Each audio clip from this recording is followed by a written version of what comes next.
and recognize ang mga kaanakan sa Ginoo gathers around and study the Word. So the highest form of worship really is when we sit down and study the Word. Na ay gamiton ng Ginoo to be the mouthpiece and naabot siya'y gialaw ng mga listeners tungod kay para mag-transpire ang study na ay listeners, of course, positive sa pagkaon sa pulong sa Ginoo, and then na ay iyahang gi-designate na magtutudlo, and then ang authority dili sa magtutudlo kung dili balikid sa Word.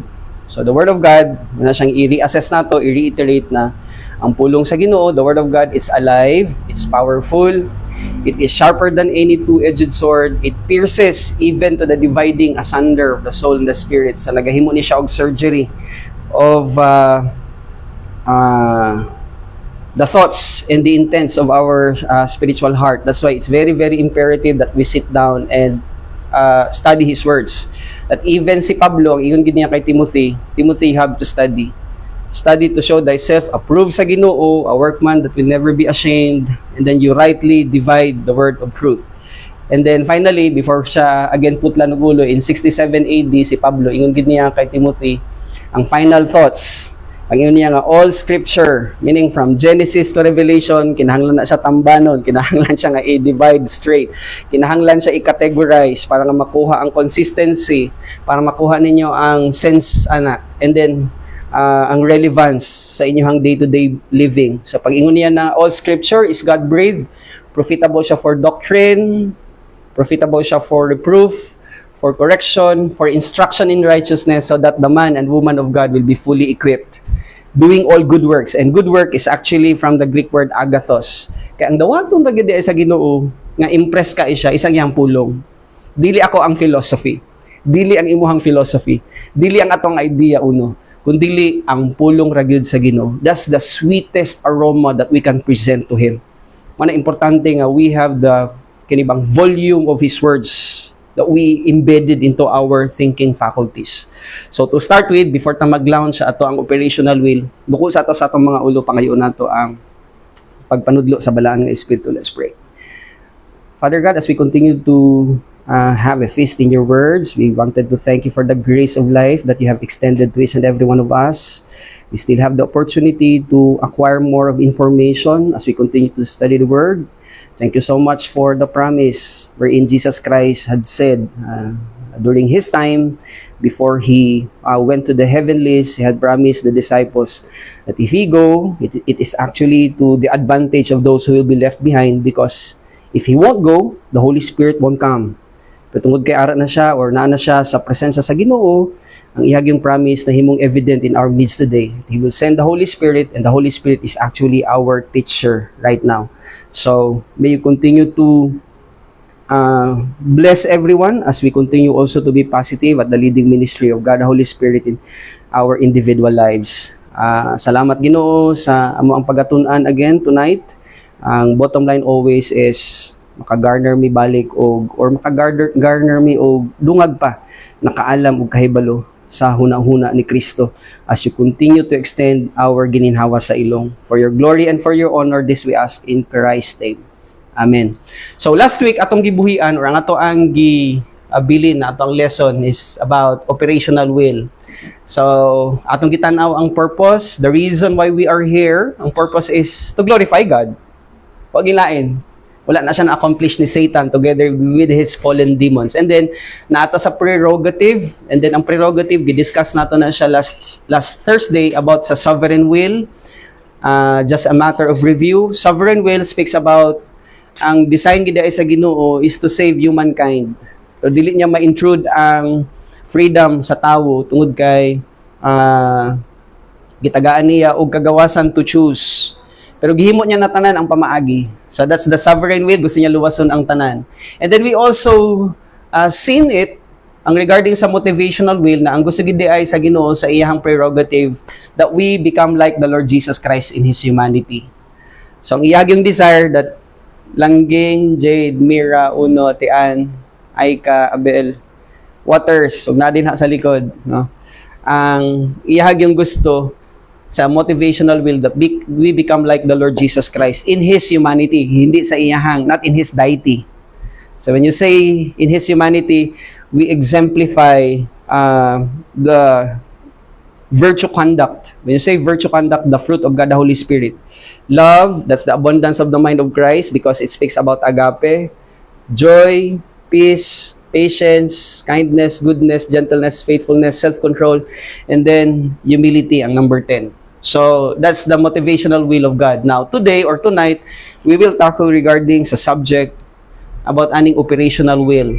So, unsa man tong operational will, and then padagano nato ang slides unsa ang mga verses nga kinahanglan nato ma-tackle, matanaw nato. So, I have given ang kining acronym para nga naamoy masundan. HCKRRYOTH.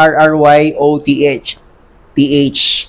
Ato na siyang tanawon sa mga verses nga ato ang i-lay down tonight, and it's my prayer na somehow ma-inspire ang matag usa to carry through, no? Carry on. Because again, when Jesus Christ was here, anak gid siya, in this world, you will encounter troubles. No? So, daghan kayo og mga challenges, daghan kayo og mga obstacles, pero wala siya naghunong didto. And then, ang ingon ni Jesus Christ, but be of good courage. So, kung ako si Jesus Christ, Bel, ginaistorya ta ka, but be of good courage. You know why? Ingon ni Jesus Christ, I have overcome the world. But in His absence today, kay dili man nato siya makita physically, may will always reconcile this, that in His absence, unta resonating factor ang John chapter 1, verse 1. Kaya nga naman, kung nag-ingon siya nga, be of good courage, I have overcome the world, kinahanglan i-connect nato tong idea dito sa John chapter 1, verse 1. Kinsa man dito ang gina-identify. Kinsa man ang naka-memorize sa John chapter 1 verse 1.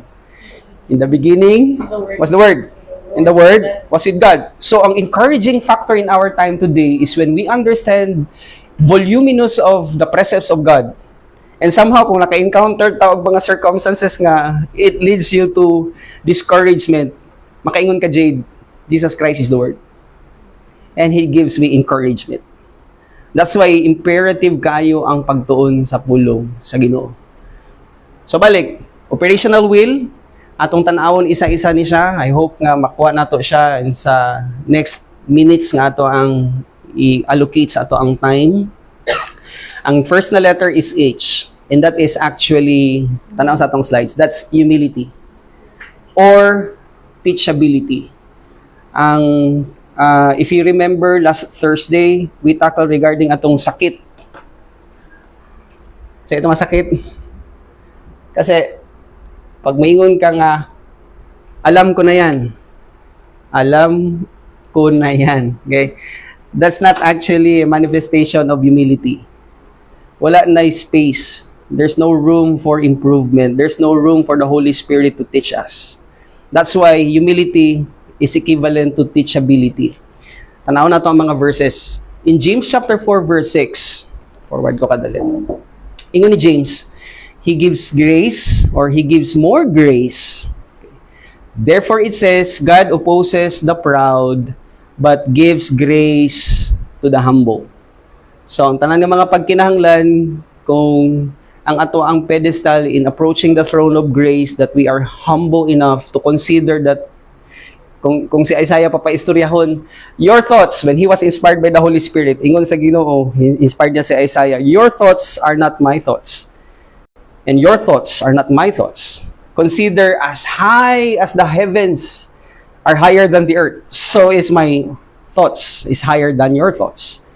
That's why, ang iyahag yung encouragement ani sa toa is that dili ta ingon nga arrogante na mo carry over sa ato ang kinabuhi sa throne of grace nga daghan natag nahibaluan. We are actually nothing. That's why kung mao na siyang ato ang i-consider sa ato ang kinabuhi, the downloading of information, akong ginaingon gani na magpunga-punga jud ka kay ibubo sa Ginoo sa imuha if in case ang ato ang attitude is humble. 1 Peter chapter 5 verse 5.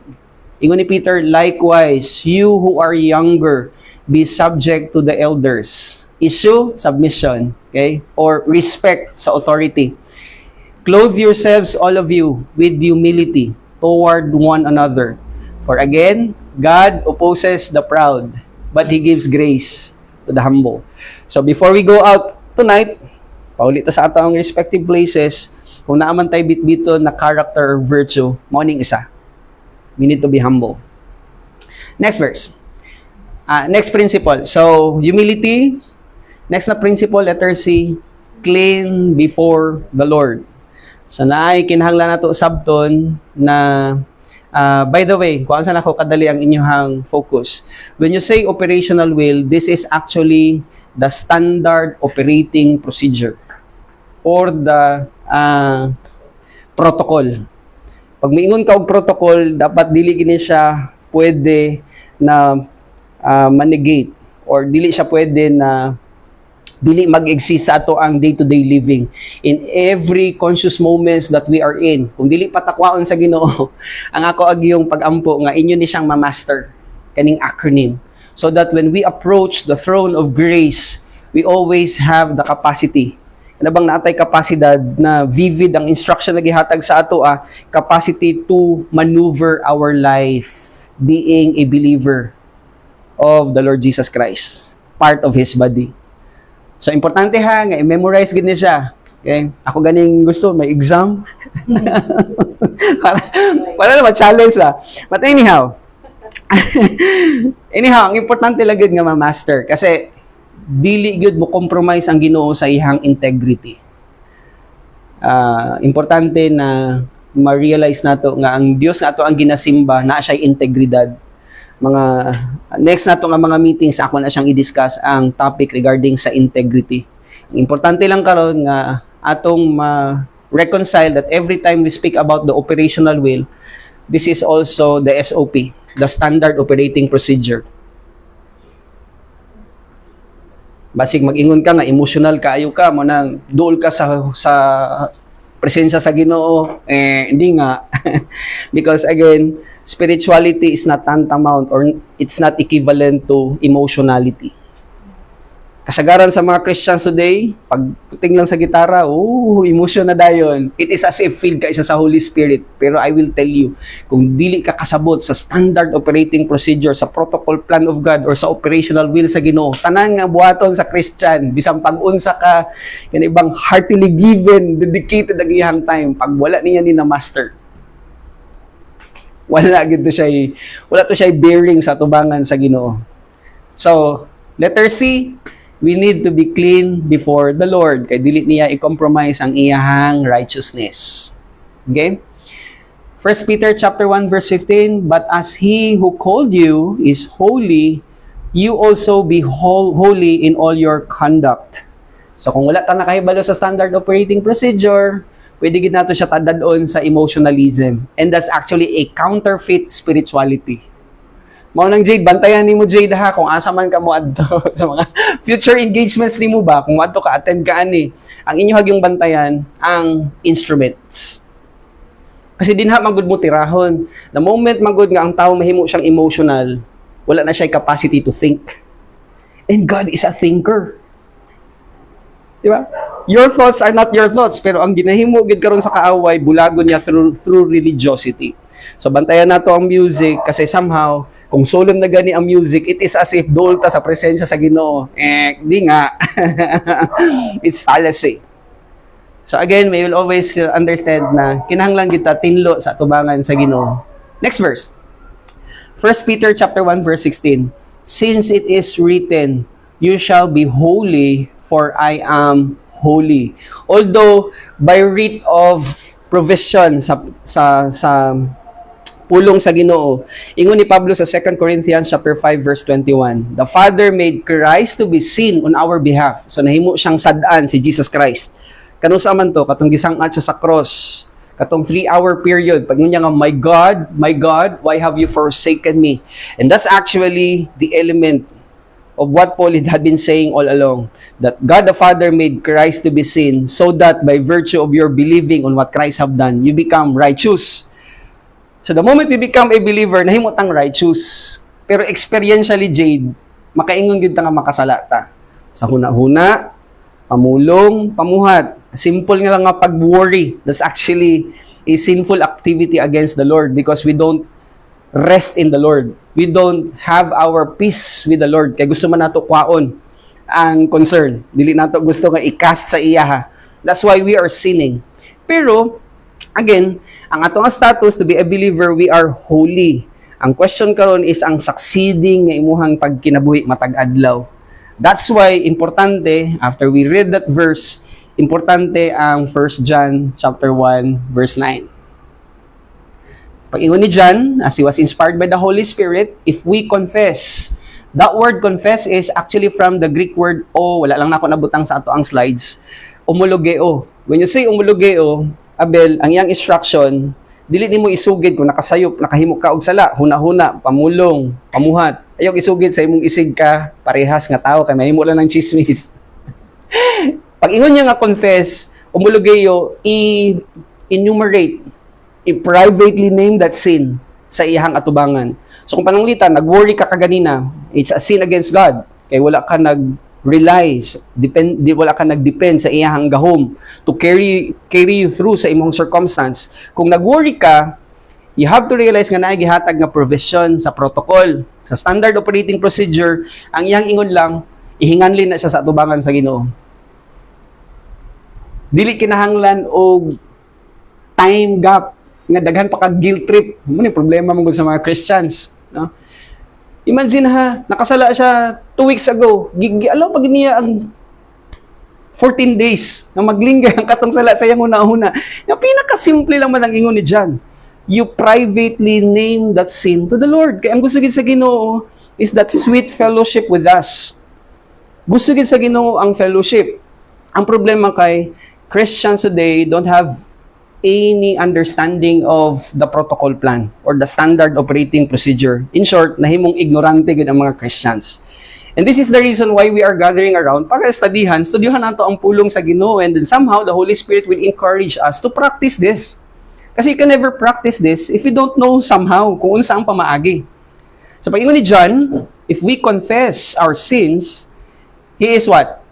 Faithful or unfaithful? He is faithful. Klaro jud kay na. He is faithful and just to forgive us our sins, and of course, to cleanse us from all our unrighteousness. So, pati to Jade, ang gihimo nato, nga nalimtan na nato to siya, hugasan to siya. Okay? Wala na guilt trip. Ang yawa rin ang gusto nga i-guilt trip ta. Okay? Because, ang importante yung i-admit na to sa Ginoo, and then we practice the standard operating procedure. Balik ka sa protocol. Balik ka sa operational will of the Lord. Next, letter K. So, discuss na ito ang H, discuss na ito ang C, that's cleanliness or clean before the Lord. Ang next letter is K. Know that our old man was crucified with Christ. So, kuhaan nato na siya og perspective from the text or from the scriptures na gisulat ni Pablo. In Romans chapter 6 verse 6, ingon ni Paul, we know. So, you have to consider it present, active. Okay? So, present, imog yung subton. We know that our old self was crucified with Him in order that the body of sin might be brought to nothing. Body, this body. Okay? Kaya naa din niya ang influence. So, mabalik ta dito sa ito ang illustration.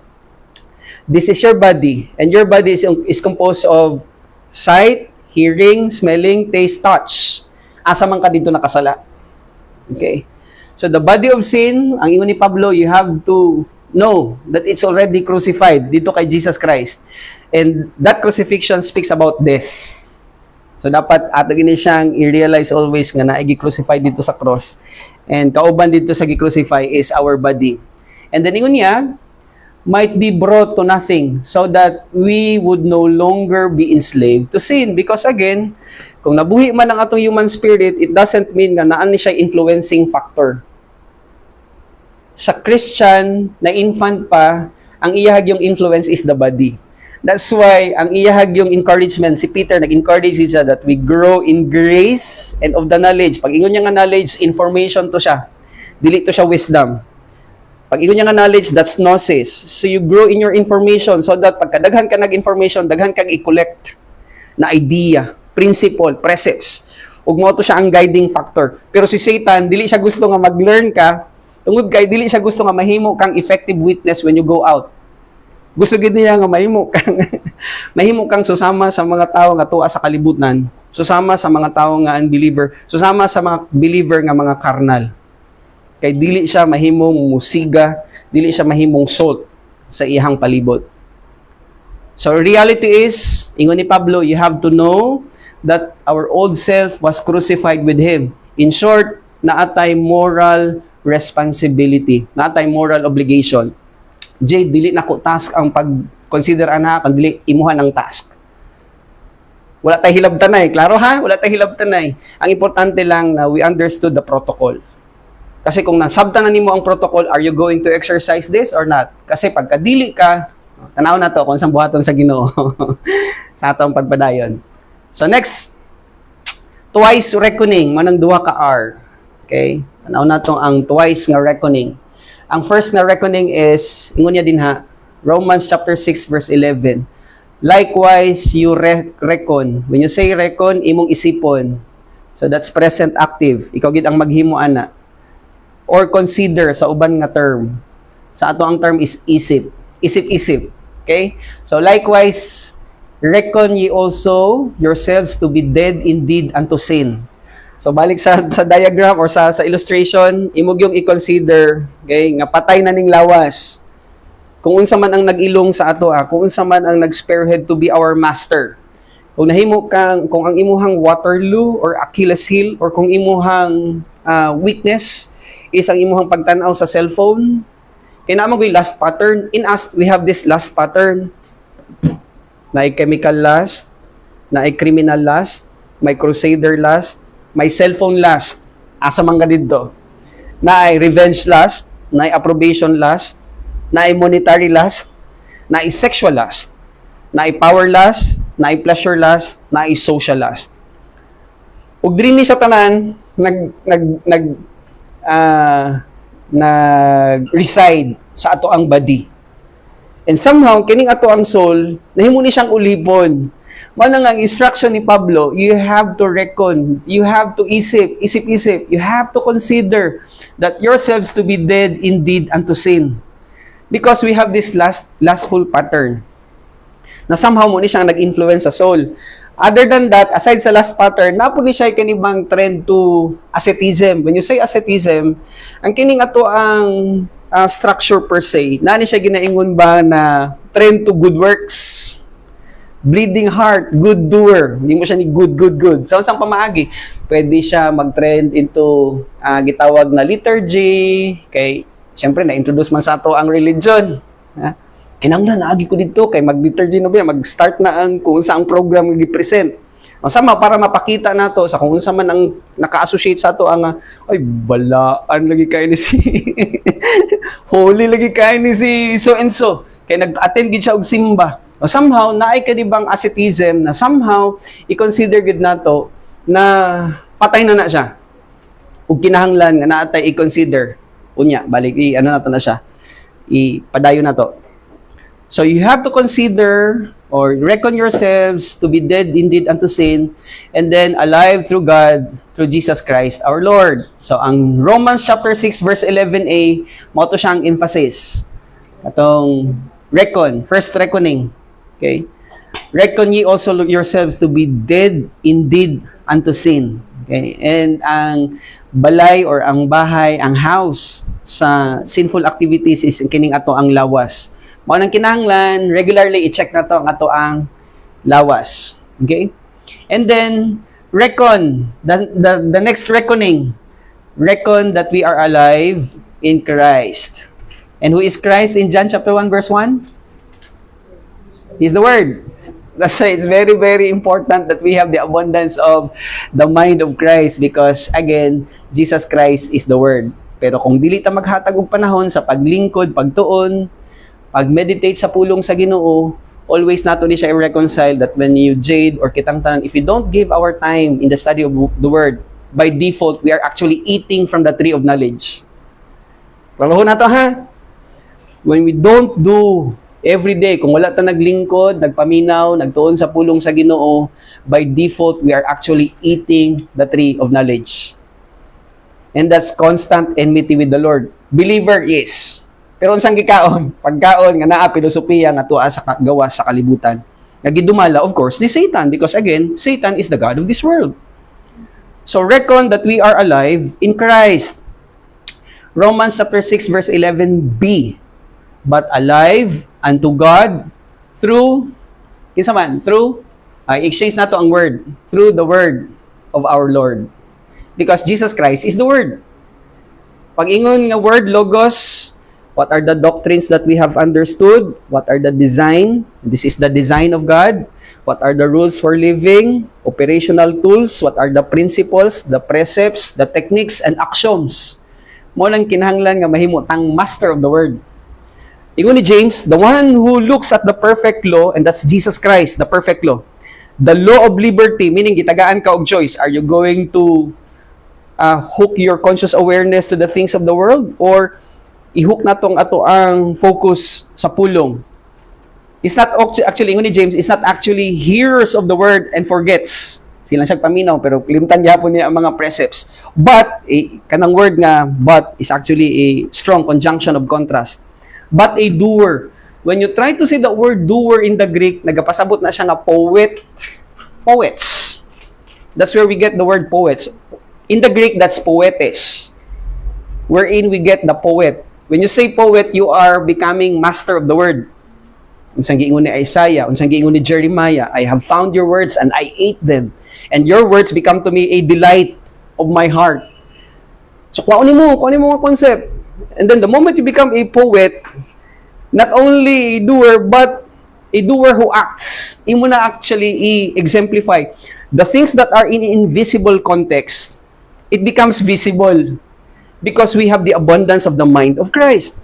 So, when we have the abundance of the mind of Christ and then we execute the pamaagi sa Ginoo, God is glorified.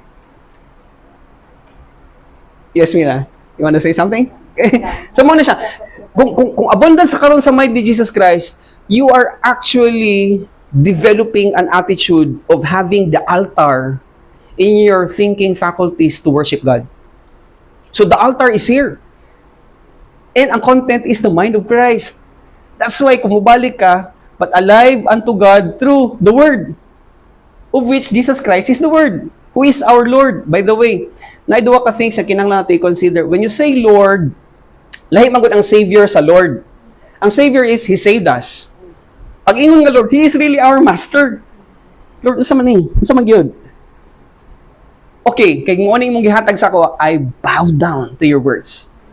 That's why even King David have to say in Psalms 138 verse 2, I bow down towards your temple. But today, kay wala na may physical temple. And the temple is us. Yeah, remember? In 1 Corinthians chapter 6 verse 19, we are indwelt by God the Holy Spirit. In 2 Corinthians chapter 1 verse 22, the moment we become a believer, gihatag, gideposit ang Holy Spirit right into our heart. So pag ingon karon ni King David, I bow down towards your temple. Today, ang ato ang ibaw is, I bow down towards your words. For your loving kindness and of course your faithfulness. Faithful magid ang Ginoo. Ang problema lang, ang Christians kay naglatagaw. Naglaglag kung asa dapit nakaabot. But somehow, a reckoning idea ni siya, a recollection of our thoughts today na because of your faithfulness, because above all things, you exalt your name. Above all things, you exalt your name and of course, your words. That's why, importante nga, i-reconcile natin ni siya that Jesus Christ there is actually the Word. If we wanted to worship God to the highest level, ang ako yung encouragement sa matag usa sa ato may will always understand na ang things sa good nga magpadayon hangtod sa walay katubtuban is the Word. And the only thing that can defeat the mind of Satan is the mind of Christ. Muna dili gid gusto si Satan nga mag-sit down ang anak sa Ginoo and magtuon. Kasi the moment we are encouraged to sit down and study the Word, untag ma-realize nato ni siya, mas mo develop ni siya og humility sa ato ang kinabuhi. And that picture perfect nga gipresent sa ato is Jesus Christ Himself. Though He was God, He did not think to be equal with God. Yet, iyahang gibilin ang iyahang deity, He came as a human being. And when He came, He became a servant. To the extent kadado niya ang iyahang kinabuhi dito sa cross. Sa paunsang pamaagi. In fact, prayer niya sa Gethsemane, di ba? Remember, Father, kung pwede pa lang, kuhanin mo ning thorn in me. But because this is your will be done in me. And that's actually the issue. So we need to reckon that Jesus, of course, our Lord. And then, next letter Y. Yield. Okay? So, yield our bodies, gibalik na po niya ang bodies because again, this body has the capacity to sin. Okay? So, ikaw gid ang nakahibalo kung unsang imuhang weakness. Asa ka weak sa imuhang nakita, asa ka weak sa imuhang napaminawan, sa imuhang nasimutan, sa atong natiluan, sa atong natandog. So again, ang letter Y, ingon niya, you yield our bodies. So naay responsibility ang matag usaha, dili responsibility ni Tatay Clark, ni Pastor Clark, or whoever na pastor. Okay? Kundili it is our individual responsibility to yield our body, okay, to God, the Holy Spirit as instruments of righteousness. So it's again our responsibility.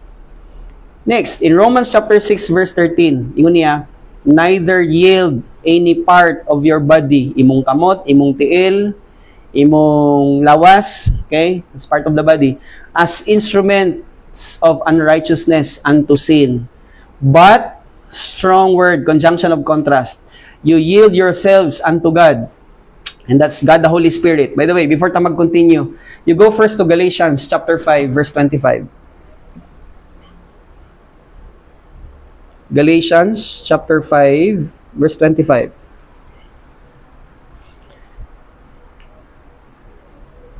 Someone will go to Romans chapter 8, verse 16 kasi i-connect nato ning Galatians chapter 5, verse 25. If, nala mo? Galatians chapter 5, verse 25, then ang naiusang nga mag-adto sa Romans chapter 8, verse 16. If we live by the Spirit, adto sa Romans chapter 8, verse 16. Pakibasa daw, kay may keyword na nga dapat i-associate din sa Galatians chapter 5, verse 16. And ito bago na to, why is it is very imperative to study the Word? Sige daw, kinsa ang nakakita na? Romans chapter 8, verse 16. The Spirit. Sige, the Spirit, that's the Holy Spirit. Nakita na yun, notice nyo, that's capital letter. Tama? That's the Holy Spirit. Ano sa iingon? The Spirit Himself testifies with our spirit That's small letter S. That's our human spirit. Sunod. that we are God's children. Children there is actually teknon. And teknon speaks about students. And then you go back to Galatians chapter 5, verse 16. So when we are student of the Word, when we become educated in the Word, okay, mahimong ma-realize ang kining statement ni Paul. So sometime in 49 AD, he told us, if we live, although gisulatan niya sa mga Galatians, pero resonating niya sa atua, if we live by the Holy Spirit, let us also, kay tungod student naman ta sa pulong sa Ginoo, that's where we get our submission to the Word, okay? Let us also keep in step. Pag iyon niya nga step, that's actually from the Greek word stoikeo. Meaning sa stoikeo, kinsa naka-attend sa inyong CAT?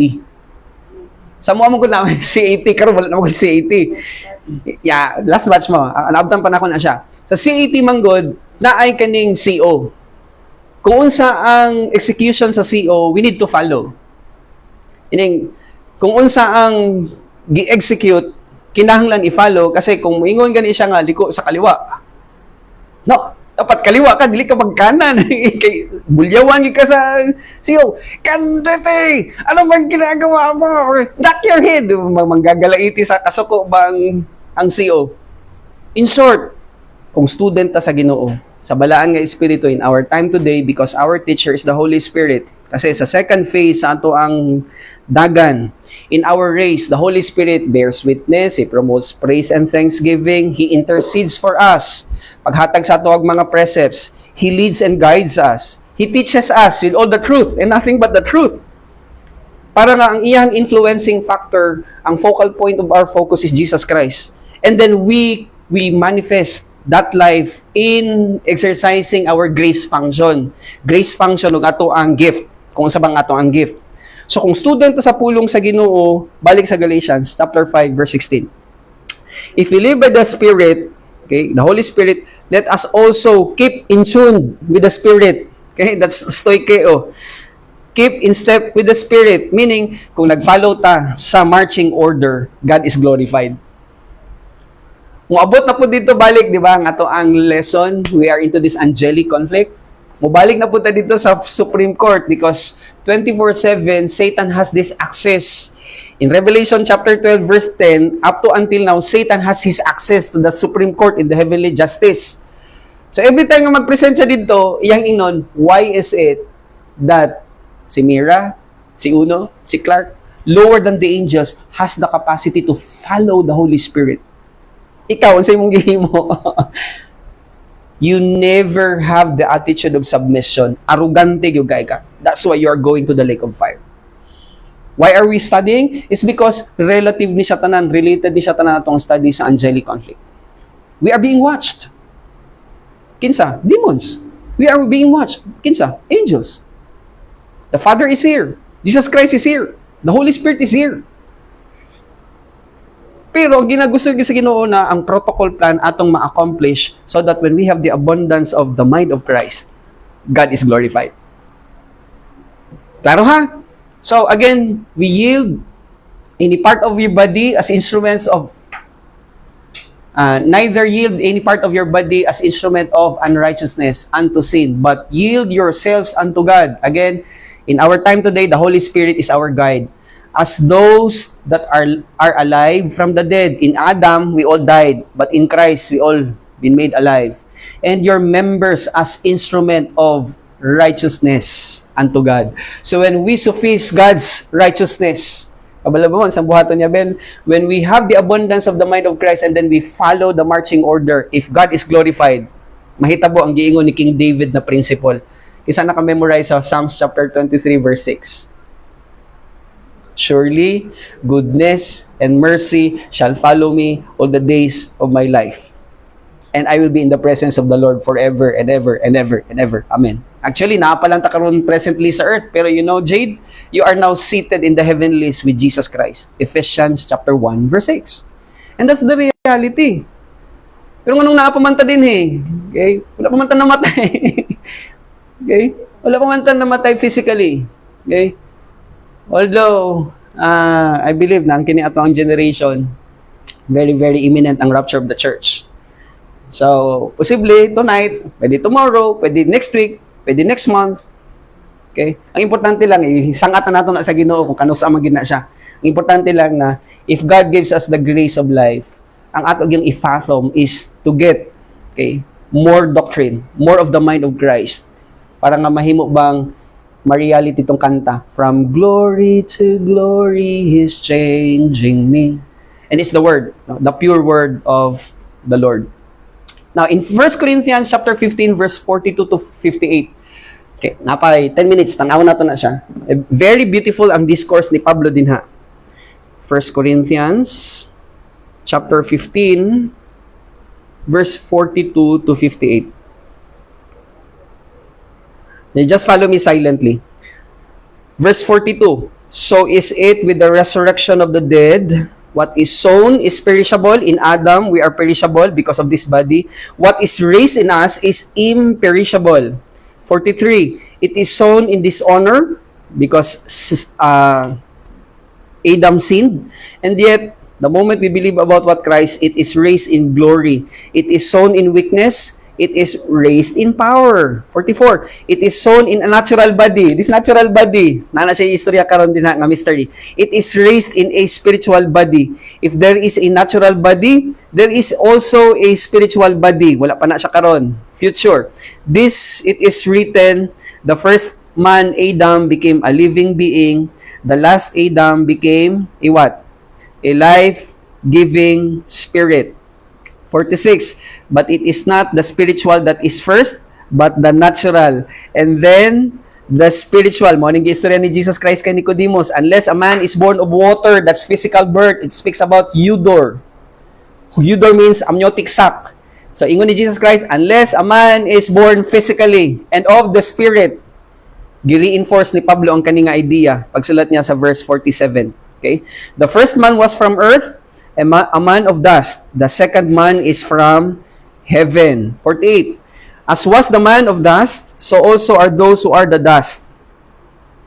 So also are those who are of the dust. And as is the man of heaven, so also are those who are of heaven. Just as we have been born the image of the man of dust, we shall also bear the image of the man of heaven. And then this is now the mystery. Verse 15. I tell you this, brothers, flesh and blood cannot inherit the kingdom of God, nor does the perishable inherit the imperishable. And then the mystery, verse 51. Behold, I tell you a mystery, we shall not all sleep, but we shall all be changed. In a moment, in the twinkling of an eye, isang kisap mata daw dyan. In a moment, that's how fast. Okay? In the twinkling of an eye, at the last trumpet, for the trumpet will sound, and the dead will be raised imperishable, and we shall be changed. 53. For this perishable body must put on the imperishable, and this mortal body must put on immortality. When the perishable puts on the imperishable, and the mortal puts on immortality, then shall come to pass the saying that is written, death is swallowed up in victory. 55. O death, where is your victory? O death, where is your sting? The sting of death is sin, and the power of sin is the law. 57. But thanks be to God who gives us the victory through our Lord Jesus Christ, who is the Word. Okay? Therefore, my beloved brothers, be steadfast, immovable, always abounding. Unsang word din sa inyo ha? Always abounding in the what? Okay. But interestingly, kung tanawin nyo na sa Greek word, the word ergon is the mind. So, always abounding in the mind of the Lord. Knowing that in the Lord, your labor is not in vain. Because ang produce sa ato ang service is the abundance of the mind of Christ. Dili tong nangalagad ta with hollow content or empty content ang mind. So when we have the abundance of the mind of Christ and then we execute the word, God is glorified. That's why importante ang kanang keyword din ha nga work, and that's ergon. That's the mind of Christ. We get the abundance of the mind of Christ. Okay? Next. Letter O, obedience. Obedience is the execution or the manifestation of our ultimate service of worship. So obedience na ta. I still have two letters. So, obedience is the execution or the manifestation of our ultimate service of worship. In 1 Samuel chapter 15, verse 22, gi-correct ni Samuel si King Saul. Kasi ang background of the story, gingnan si Samuel, sugua si King Saul nga adto sa Amalekites. When you go there, sugua siya dito, nga tanan pamatyon, walay mabilin. Pero unsa man tawag nga after sa atong ilahang siege, napay gibit-bit si King Saul, tong tambok nga bata kay kunong iyang i-offer. So gibit-bit niya to, gipakita niya kay Samuel nga ako man kuno siyang i-offer dito sa altar. Unsang giingon sa Ginoo kay Samuel, ingna si Saul. And Samuel said, "Has the Lord as great delight in burnt offerings and sacrifices as in obeying the voice of the Lord?" Ana ba, King Saul? And then ang final statement ni Samuel, "Behold, to obey is better than sacrifice." So, yun na to ang statement. Dili ni siya pangalagad. Kwaon sa ginato ang context sa precepts sa hunahuna ni Jesus Christ. And then we do service. Kay dili gyud kahalamutan, it's not a pleasing service to the Lord kung naghimo tag ato ang service, kung asa man tagibutang sa Ginoo, kung empty ang ato ang mind. It should be ang ato ang fuel that encourages us. It should be the mind of Christ. And thereby, God is glorified. So, paingon, behold, to obey is better than sacrifice. And by the way, we cannot obey God if we are bankrupt of His mind. Dili kita, walay meaning ang sakripisyo kung dili tayo encouraged or edified sa pulong sa Ginoo. And then, ingon niya, and to listen than the fat of rams. That's why kaganina ang statement nato, the highest form of worship is when we sit down and listen to the Word of God. For faith comes from hearing, and hearing by the Word of God. And faith there is actually pagtulunan. Dili to siya pagtuo. Okay? So faith there is pistis in the Greek, pagtulunan, Bible doctrine that's resident in our soul. Dili mag-reside ang doktrina sa ato ang kalag kung wala ta nagtuon. Nasa importante i-emphasize, and to listen than the fat of rams. Next verse. Jeremiah chapter 7 verse 23. Obedience gihapon. But this command, let's get this principle, although gisulat ni siya ni Jeremiah sa mga Israelites, particularly sa Southern Kingdom, because during the time of his writings, wala na ang Northern Kingdom. So, yun ni Jeremiah, but this command I gave them, obey my voice, and I will be your God, and you shall be my people, and walk in all the way that I command you, that it may be well with you. So when we get the principle, when we have the ample time in sitting down and listening to the Word, and we are obedient to the Word, God is glorified. Next verse, Hebrews chapter 10, verse 4 to 10. 5 minutes. Ihatag na lang ako na sa inyong assignment. Hatag na ako sa inyong assignment. You just write it down, then somehow, this is actually a picture perfect na ipakita ni Jesus Christ sa ato because He is the perfect example of obedience. Kana siya nga context. Next, letter T. Thirsty of the Word. So ikaw, gid actually ang mag-create og kauhaw. Dili ako ha. So ikaw mismo. So the moment you go home, ikaw ang mag-create nga na uhaw ka sa pulong sa Ginoo. Father, I am thirsty of your words. In John chapter 4 verse 10, Jesus answered her, if you knew the gift of God, and that's Jesus Christ, who is the Word, and who it is that is saying to you, kay istorya niya ang woman at the well, give me a drink, you would have asked Him, and He would have given you living water. So the word actually is the living water. John chapter 4 verse 14, but whoever drinks of the water that I will give him will never be thirsty again. So kung ato ning tuuhan ang iyang mga pulong amo ang source of that pure word, we will be never thirsty again. In fact, pag naano tay truth, okay? Dili na tayo ingon nga mag-thirsty pa kung asa ta mangita. Ang imuha lang gyud is i-identify nimo kung kinsa imong teacher nga paminawan. Sa panahon nga nagapaminaw ka for that 1 hour alone, daghan kay kag mahibaluan. Pero dili ang praises balik sa magtutudlo nga tawo, kundi balik sa pulong sa Ginoo, because this is actually our meeting point, the Word of God. Mo gining objective. Mo ning ato ang gina-raise or gina-glorify sa ato ang every time nga nagatapok ta.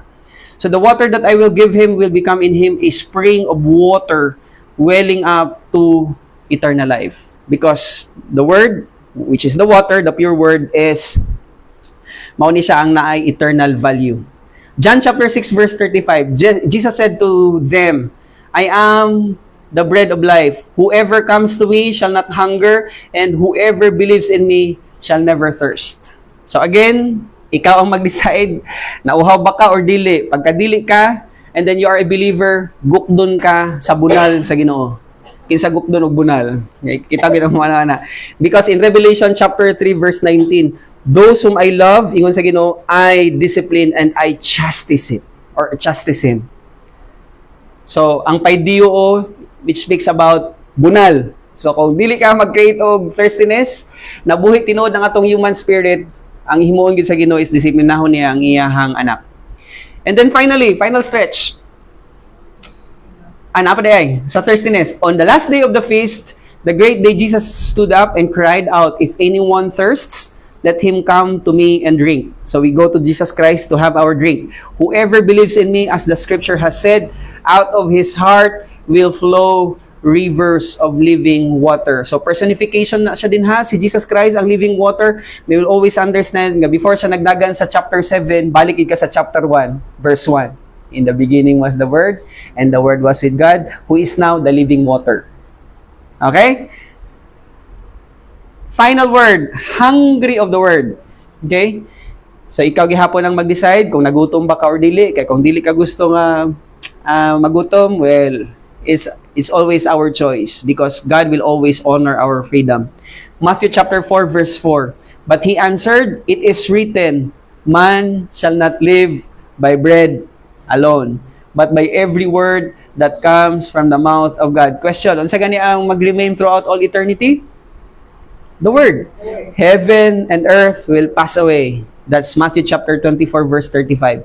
But my words will never pass away. John chapter 6 verse 35. Jesus said to them, I am the bread of life. Whoever comes to me shall not hunger, and whoever believes in me shall never thirst. I am the living bread that came down from heaven. If anyone eats of this bread, he will live forever. Wow. Grabe nga promise, no? And the bread that I will give for the life of the world is my flesh. So in short, Jesus Christ is the living water. He's also the living bread. Next time or next week, kung napata din tunan nato ang geographical wheel. Alright? So, kung napata, dili pa mag-rapture, we will meet again Thursday. Salamat kayo sa ato ang time. Time check, it's already 8:32. Nagsobra ta og 2 minutes. Anyhow, dukot ta sa atong mga ulo and then I will also pray for the food para diretso na ta sa ato ang dinner. Father God, salamat kayo sa opportunity. Salamat sa mga pagtuon sa pulong sa Ginoo. May you always challenge us with your word. Encouraging one another to be firm in the faith and growing in the grace that we allocate our time in getting the acquisition of information as you continue to give us the grace of life. And also, as we partake the provision that is set before us, salamat kayo Ginoo sa kay nanay nga nag-prepare sa food. Salamat sa pag-sanctify sa blessing, can give nourishment to our physical bodies. Sa among pag-istoryahan ay Ginoo, hinaut pa unta na ikaw ang mahatagan o dungog himaya. For your glory and for your honor, this we ask in Christ's name. Amen. Maayong gabi! Maayong gabi! Salamat kayo! Salamat kayo sa pikas nga end. Thank you! Good evening!